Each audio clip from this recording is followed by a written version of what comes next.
HCU భూముల విషయంలో కాంగ్రెస్ నిజస్వరూపం బయటపెట్టామని ఎంపీ సురేష్ రెడ్డి అన్నారు. తెలంగాణలో కాంగ్రెస్ సర్కార్ రియల్ ఎస్టేట్ వ్యాపారిగా మారిపోయిందన్నారు. దీనిపై ప్రజా పోరాటం చేస్తామని సురేష్ రెడ్డి స్పష్టం చేశారు.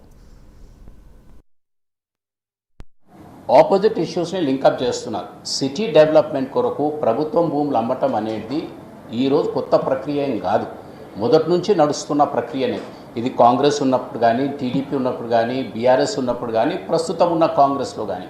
బట్ మీరు ఎక్కడ ల్యాండ్ అమ్మాలి, ఎక్కడ ఏ వాతావరణం క్రియేట్ చేయాలి అనేది అది మీ విజన్లో, అది మీ పరిపాలన విధానాలు అనేటివి బయటకు తీసుకొస్తాయి.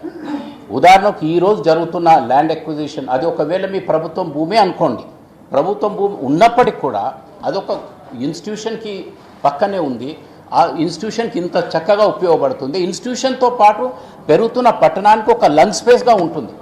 గవర్నమెంట్ థింకింగ్ విజన్ అనేది అలా ఉండాలి.